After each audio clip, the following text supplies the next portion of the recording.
Bienvenue dans ce journal à les titres.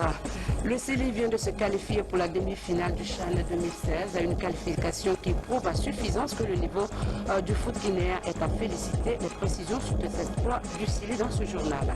À Koya, les travaux du pont Kaka sont sur le point d'être relancés. L'ambassadeur de la Guinée au Japon et son homologue en Guinée était sur le site pour évaluer le chantier. 70 millions de francs guinéens, c'est la cagnotte de la Miss Guinée 2016. Un fonds à disposition de la gagnante pour ces projets. Les précisions avec Alia Kamara. Mesdames et messieurs, bonsoir et bienvenue dans ce journal, la CHAN 2016.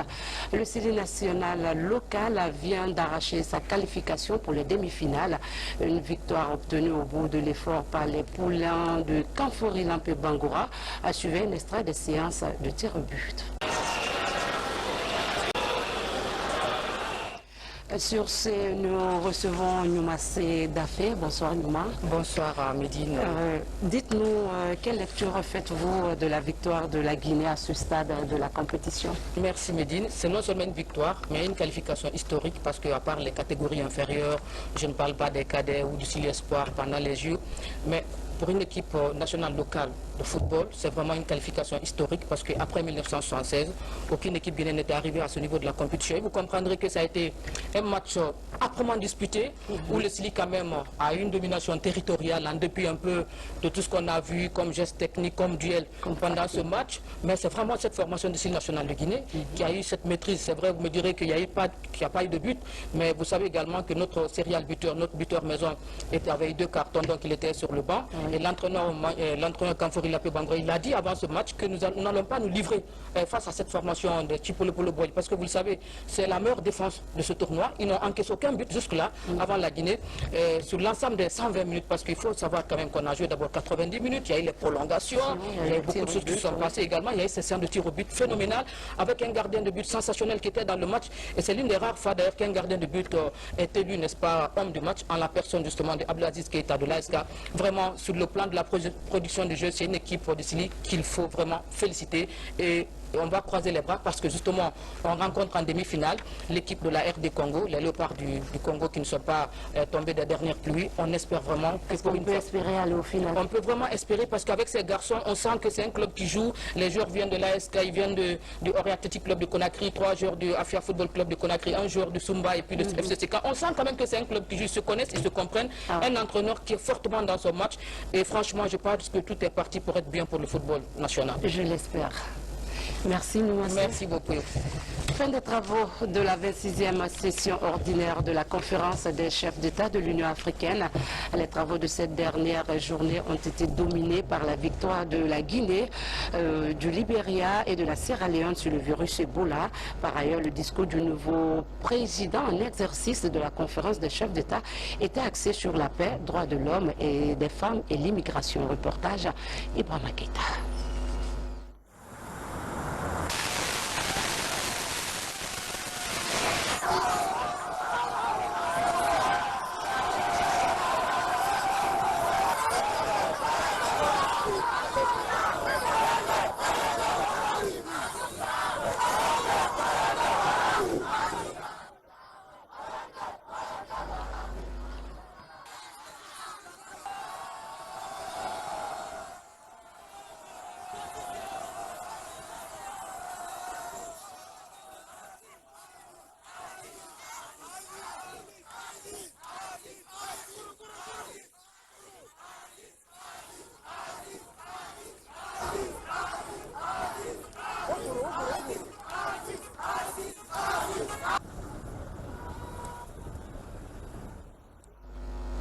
Voilà, c'était plutôt l'ambiance après cette victoire du Chili national. Fin des travaux de la 26e session ordinaire de la conférence des chefs d'État de l'Union africaine. Les travaux de cette dernière journée ont été dominés par la victoire de la Guinée, du Libéria et de la Sierra Leone sur le virus Ebola. Par ailleurs, le discours du nouveau président en exercice de la conférence des chefs d'État est axé sur la paix, droits de l'homme et des femmes et l'immigration. Reportage à Ibrahima Keita. Pour cette journée de clôture de la 26e session de la conférence des chefs d'État et du gouvernement de l'Union africaine, les travaux à la demande du président entrant Idriss Déby Itno, président de la République du Tchad, ont été consacrés à la fin de l'épidémie à virus Ebola en Afrique de l'Ouest, précisément en Guinée, au Libéria et en Sierra Leone, des pays qui ont été terriblement frappés dans leur élan de développement, avec la mise en place d'un fonds d'affectation à la lutte contre Ebola et l'implication de plusieurs partenaires. L'Union africaine a apporté une aide considérable aux 3 pays touchés par Ebola. Vous le savez, les pays les plus affectés ont été la Guinée, la Sierra Leone et le Libéria. Et avec le soutien de la CEDEAO, ces pays ont démontré beaucoup de courage et de résilience en mobilisant leur population pour les amener à changer de comportement face à cette épidémie. Nous saluons le président Condé de la Guinée et la présidente chef du Libéria et le président Koroma de la Sierra Leone pour leur lutte face à cette maladie. Nous rappelons les drames vécus par plus de 330 agents de la santé qui ont payé qui ont constaté les derniers sacrifices, et nous rappelons aussi les victimes de Ebola et les orphelins. C'est dans cette perspective que l'Union africaine a décerné des satisfecit et des trophées de reconnaissance aux combattants qui se sont impliqués dans la lutte contre le virus Ebola en Guinée, en Sierra Leone et au Libéria. Il s'agit notamment des jeunes volontaires, de la société civile, le secteur privé, des pays africains, européens, asiatiques et américains. Dans son discours de clôture, le nouveau président en exercice de la conférence des chefs d'État et de gouvernement de l'Union africaine, le président tchadien Idriss Déby Itno, a salué le consensus obtenu autour de certains sujets. Mais qu'à cela ne tienne, il estime que la sécurité est indispensable. Je me félicite du consensus qui s'est dégagé autour de certaines questions, notamment la lutte contre le terrorisme et le règlement des crises dans certains de nos États. J'invite les uns et les autres à prendre toute la mesure de ces questions qui compromettent sérieusement notre progrès et le développement. Autant nous devons faire preuve de fermeté contre le terrorisme, autant pour les crises internes aux États, le dialogue doit être le maître mot. C'est le cas pour le Burundi, le Soudan du Sud, où l'Union africaine doit poursuivre ses efforts pour que ces pays retrouvent rapidement le chemin de la paix. Cela passe par l'arrêt immédiat des violences. Nous ne pouvons plus tolérer que des milliers d'Africains meurent pour des luttes politiques.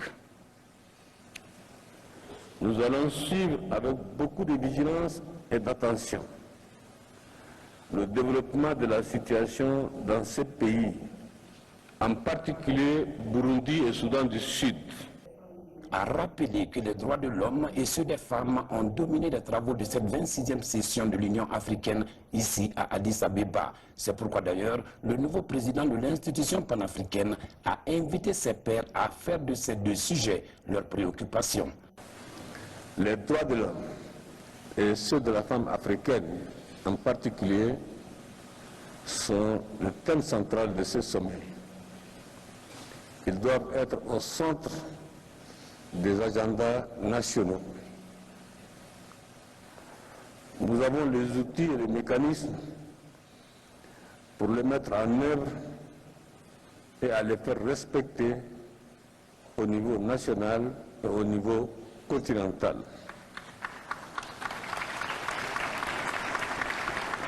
J'invite les États à y veiller. Cependant, les droits de l'homme sont aussi tributaires d'une Afrique en paix, d'une Afrique prospère. C'est pour cela que la paix est essentielle, vitale et prioritaire.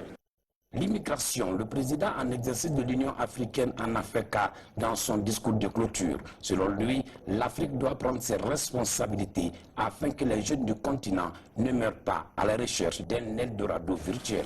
Nous allons réfléchir sur la tenue d'un sommet extraordinaire qui se penchera, entre autres, sur ce phénomène qui saigne l'Afrique, la migration de nos jeunes vers l'Europe et qui n'arrive pas. Beaucoup sont au fond de la Méditerranée, malheureusement. Les travaux de cette 26e session ont pris fin sur fond d'espoir. Espoir d'une Afrique en paix et tournée vers la bonne gouvernance avec la prise en compte des préoccupations des jeunes et des femmes. Heureusement que la Guinée a déjà pris un bon départ. Retour en Guinée, le ministre du Budget a rencontré récemment les cadres de la direction comptabilité, matière et matériel. Une rencontre au cours de laquelle le ministre Doumbouya a décliné sa vision relative à la gestion des biens de l'État. Il annonce la fin de l'impunité et exige plus de rigueur dans la gestion des biens publics. Tcherno Younoussa, Tcherno Ousmane Diallo, reportage. Après les DAF et chefs comptables, le ministre du Budget s'entretient avec les responsables comptabilité matière. Eux aussi jouent un rôle important dans la chaîne de dépenses publiques. Dans l'administration publique, les comptables matières, en fait, s'occupent de la réception des biens. Donc, ils collectent tout ce qui est bien mobilier de l'État, c'est-à-dire les matériels, les équipements, les engins roulants appartenant à l'État. Le message leur adressé par le nouveau ministre est bien clair. Ils doivent redoubler d'ardeur dans l'entretien et la gestion des biens de l'État relevant de leur ressort. Malheureusement, c'est un constat. On pense que ce qui appartient à l'État ne mérite pas d'être bien soigné. C'est pas vrai. Ce qui appartient à l'État et il faut que dorénavant qu'on change cette perception des choses et que les responsables qui ont pour responsabilité en fait d'en assurer le bien-être puissent jouer pleinement leur rôle pour que bien sûr qu'on puisse s'assurer qu'on n'entre pas dans un cycle vicieux d'achat systématique des biens. Afin d'évaluer le travail de ces responsables de comptabilité matière à tous les niveaux, le nouveau ministre du Budget annonce l'instauration de systèmes de contrôle inopinés. Alerte est donnée à ceux qui se livreraient à des pratiques de malversation financière. Pour ces comptables matières, un autre défi est à relever pour leur épanouissement. Et puis ce communiqué dans le cadre de l'approvisionnement correct des populations en denrées alimentaires de première nécessité, le ministre du Commerce demande instamment à tous les opérateurs économiques du secteur alimentation de continuer à respecter les prix tels que pratiqués jusqu'à maintenant. Il s'agit notamment des prix du riz, titrant 25% de brisure, de la farine boulangère, de l'huile raffinée, de la purée de tomates et de l'oignon. Le ministre rappelle que le gouvernement continue la tenue des réunions de concertation avec toutes les parties prenantes dans le cadre des nouvelles dispositions fiscales de la loi des finances 2016. Comme toujours, le ministre du Commerce sait compter sur l'esprit civique de chacun et de tous. Signé le ministre Marc Yombono. Et puis le projet de formation des jeunes leaders fait du chemin en Guinée. Après Koya, Forêt-Caria, 250 jeunes venus des différents quartiers de Conakry et de Dubrika reçoivent une formation sur l'alerte maximale. Le concept vise à sensibiliser les ménages sur les maladies épidémiologiques. Le point avec Abdul Aziz Badé.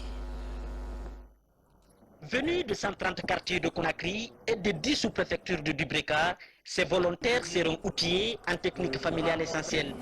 À l'issue de la formation, ils devront s'impliquer dans le développement communautaire de leurs localités respectives. Lors de ces 4 journées de formation, ils vont avoir des formations sur les pratiques familiales essentielles. Dans ça, il y a la surveillance à base communautaire, il y a tout ce qui est question liée à l'appui aux campagnes de vaccination, au VIH, SIDA, à l'allaitement maternel, aux questions de nutrition, ainsi de suite. Ce projet de formation des jeunes leaders est une initiative du ministère de la Jeunesse avec l'appui de l'UNICEF. Nous avons pris un jeune par quartier pour justement leur donner cette formation qui est nécessaire pour leur permettre de s'inscrire dans ce développement communautaire, des activités, les pratiques familiales essentielles qui sont extrêmement importantes et d'autres types de formations au leadership et de la communication pour les permettre d'être de vrais agents communautaires et des agents dans leur propre communauté. Un mois après la fin de l'épidémie d'Ebola dans le pays, la Guinée et ses partenaires travaillent d'arrache-pied pour lutter contre toute maladie à potentiel épidémique. Remise d'un important lot de matériel au ministère de la Santé.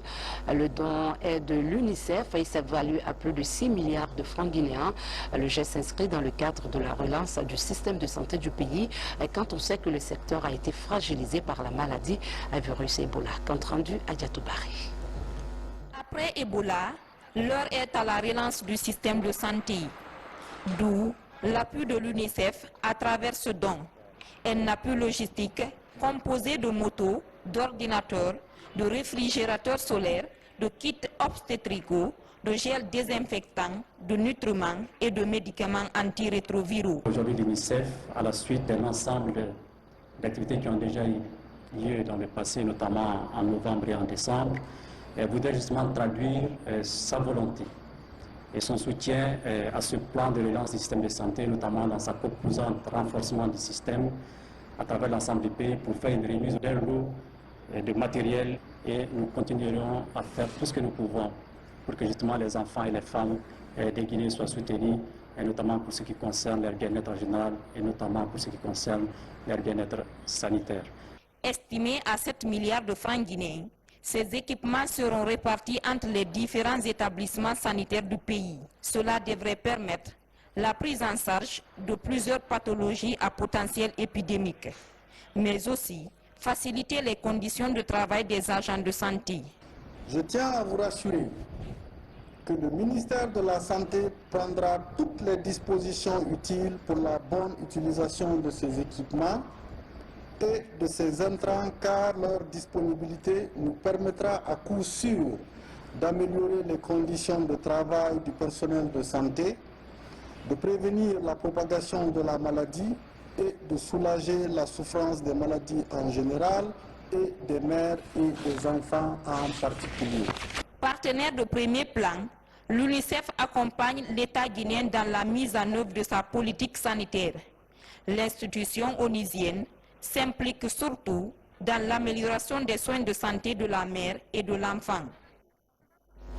Toujours dans l'actualité de chez nous, l'Université générale Lansana Conté de Sonfonia a désormais un laboratoire d'analyse socio-anthropologique. Son rôle permet aux chercheurs anthropologues de mener avec plus de facilité les recherches sur le composant ethnique de la Guinée et certains problèmes auxquels la société est confrontée, tels que les maladies à potentiel épidémiologique. Ça, à Maratondo. C'est un laboratoire d'analyse socio-anthropologique. Ouvert ici à l'Université générale Lansana Conté de Sonfonia, ce laboratoire devrait désormais faciliter les recherches sur les composantes ethniques de la société guinéenne. On va préparer un certain nombre de ressources humaines en Guinée capables de porter une réponse scientifique à la question de la mobilisation sociale, de la communication adaptée au changement de comportement, mais aussi à la connaissance de la réalité socio-anthropologique des populations. Ces laboratoires-là vont servir d'instrument de travail pour les professeurs. C'est là où les étudiants vont apprendre beaucoup de choses et c'est là qu'ils vont apprendre, n'est-ce pas, à être vraiment des scientifiques. Parce que là, ils sont habitués justement à la démarche de recherche et cette démarche-là leur permet de progresser vers des créations, vers de nouvelles innovations. La mise en place de ces laboratoires de recherche est le fruit de la coopération entre l'Université de Sonfonia et l'UNICEF. Il va permettre aux chercheurs anthropologues de vite apporter des éléments de solution face aux problèmes sociaux. Il faut connaître la sociologie de son pays pour pouvoir répondre aux problèmes qui se posent. Je formule. Je veux que nos partenaires, notamment les universités comme on appelle Nasser et Jean Lansana Conté, continueront de leur part à faire preuve de dynamisme et de l'esprit d'émulation qu'ils ont démontré jusqu'à présent. Ce laboratoire va favoriser des échanges d'expériences entre chercheurs locaux et étrangers sur les questions anthropologiques. Les responsables locaux de Macenta s'approprient le contenu du DEVI programme, un projet initié par l'Union européenne pour accompagner techniquement et financièrement le centre de Seredou. Il a été aussi question d'échanger sur la programmation des activités du centre. Mohamed Lamine Camara nous signe ce reportage. Un mois après la fin de l'épisode de la maladie à virus Ebola en Guinée, le Centre national de formation et de perfectionnement des cadres de Seredou rouvre ses portes aux responsables locaux de Macenta. Ici, les acteurs locaux s'approprient le bilan du DEVI programme de l'Union européenne. Un projet mis en place pour aider le centre à renforcer ses capacités en vue de programmer très rapidement ses activités. L'occasion est opportune pour remercier l'Union européenne à travers le programme d'appui sectoriel à la décentralisation et à la déconcentration pour son appui constant et significatif. À travers cette rencontre, ces autorités bénéficiaires des services de formation du centre sont davantage édifiées sur le mode d'accompagnement du DEVI programme. Ce programme prend en compte tous les aspects liés à la dynamique qui doit exister entre la déconcentration et la décentralisation. Il faut que ces deux politiques aillent ensemble et qu'il y ait une certaine synergie d'action pour que nous puissions promouvoir le développement au niveau des collectivités. Donc nos attentes sont nombreuses. La relance des activités du centre de Seredou en est la preuve que l'Union européenne et le département en charge de l'administration du territoire sont déterminés à unir leurs efforts pour la consolidation du processus de décentralisation et de déconcentration en Guinée. Construction du pont Kaka. Ce pont joint la ville de Koya à celle de Kindia, financé par la coopération nippone. Son ambassadeur en Guinée et le représentant de la Guinée au Japon ont visité le chantier du pont Kaka dans la préfecture de Koya. Sur le terrain, il a été question de la reprise des travaux. Mohamed Kourouma a suivi la délégation. Voici son compte rendu. L'ambassadeur du Japon, accompagné de son homologue guinéen, visite le chantier du pont Kaka. Ce projet est financé à environ 10 milliards de francs guinéens. Cette visite des deux personnes s'inscrit dans le cadre de la reprise des travaux qui avaient été suspendus à cause de la présence de la fièvre Ebola en Guinée. Et la déclaration de fin de Ebola, le Japon a envoyé tout de suite de la JICA pour recommencer tout de suite les travaux suspendus. Et déjà maintenant, compagnie et contractuelle d'Anippon Dobok est déjà là pour recommencer les travaux et les travaux sont déjà presque recommencés. Satisfait du projet, l'ambassadeur de la Guinée invite d'autres investisseurs à venir investir dans le pays. En tant qu'acteur de la diplomatie au Japon, faire en sorte que les priorités du gouvernement soient prises en compte par nos amis japonais. Le financement de ce projet par l'ambassade du Japon est un symbole de renforcement des liens d'amitié qui existent entre la Guinée et le Japon. Cette mission de visite des deux ambassadeurs se poursuivra dans les différents ministères. Au cours de cette visite du président de l'association japonaise Yano, plusieurs questions liées au développement ont été abordées lors de sa rencontre avec les responsables de certains départements ministériels. Salimatou Kanté.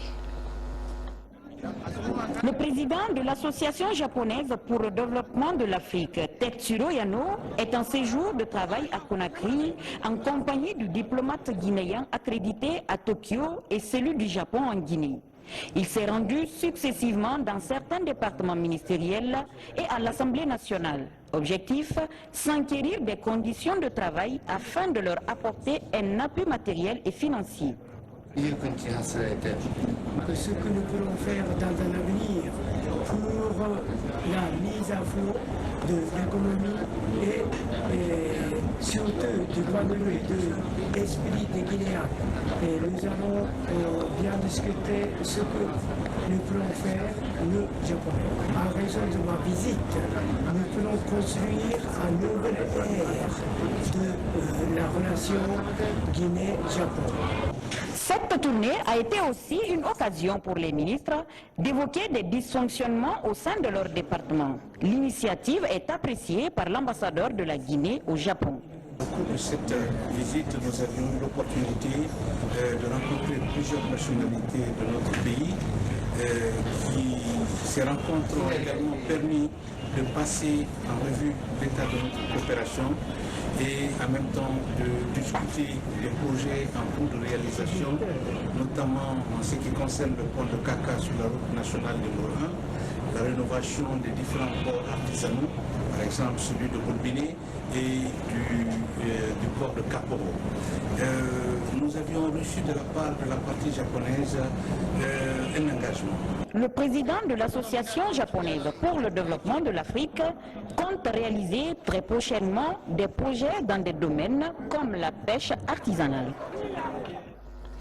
Dans l'actualité également, la société Trois Gorges du Yangtze de Chine vient de distinguer ses meilleurs travailleurs dans le monde.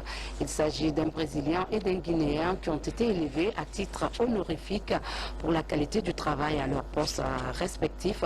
C'est la société CWE à travers la direction du projet Kaleta qui a remis la distinction à notre compatriote Koli Lolamou. Amara Tono nous en dit plus. Notre chef de l'État qui est le promoteur de ce projet.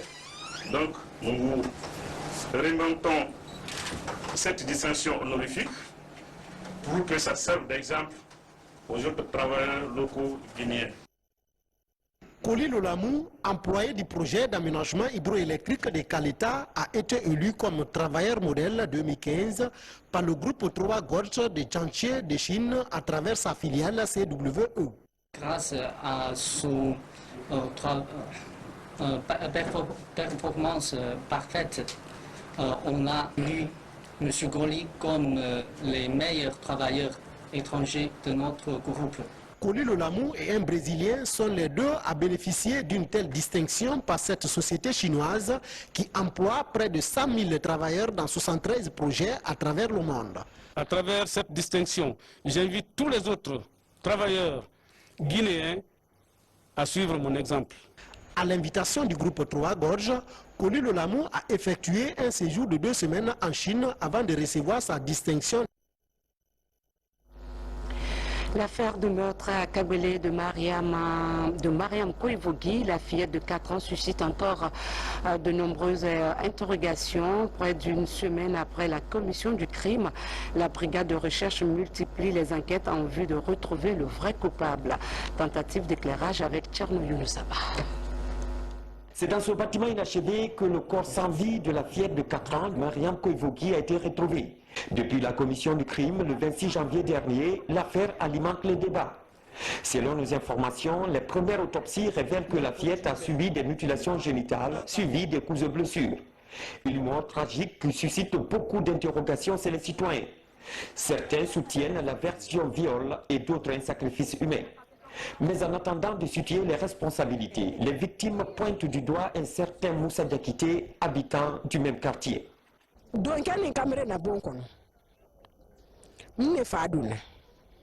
C'est vrai quartier d'Ouna. Selon ce qui m'a été rapporté, qu'ils étaient tous dans sa maison, mon père, le chef de quartier et beaucoup d'autres personnes, jusqu'au moment de la prière. C'est après la prière, lorsqu'il a tourné dos pour ouvrir sa chambre, qu'on a vu du sang sur sa chemise.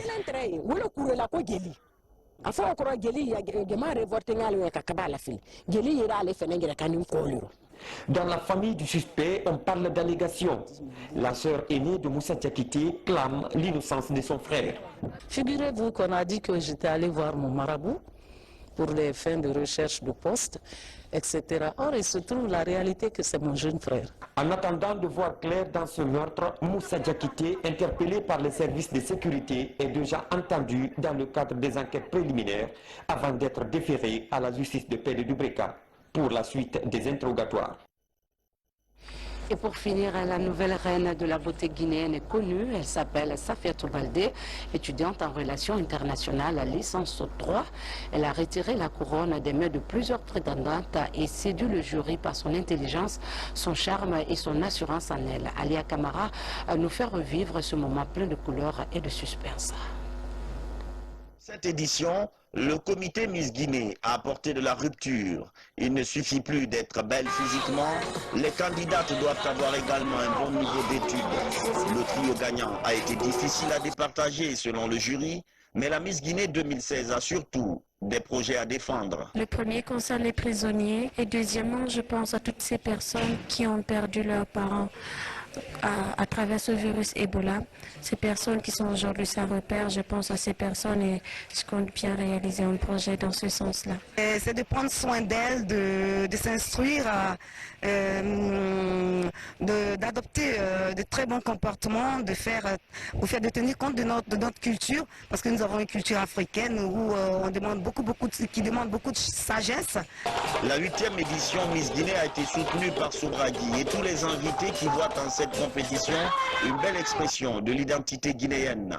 La présence de ces personnalités pour encourager les candidates est l'illustration que ce concours occupe une place de choix dans l'agenda culturel de la Guinée. La présente activité, initiée par le comité, qu'ils en soient ici remerciés, est une activité d'abord culturelle. Mais c'est une activité qui a des fonctions avec le sport, qui a des jonctions avec notre patrimoine. On a toujours dit qu'il faut avoir un esprit sain dans un corps sain. On a mis un accent sur la beauté, mais cela ne suffisait pas. Il fallait prendre en compte largement le côté intellectuel. Et cela est important. En plus de la couronne, Safiatou Baldé rafle une belle somme de 70 millions de francs guinéens donnés par le sponsor. Au cours de son mandat, elle aura l'occasion de porter ses projets et de représenter la Guinée dans les compétitions internationales. Voilà, c'est la fin de cette édition. Merci à vous de l'avoir suivi et bon début de semaine à tous. Bonsoir.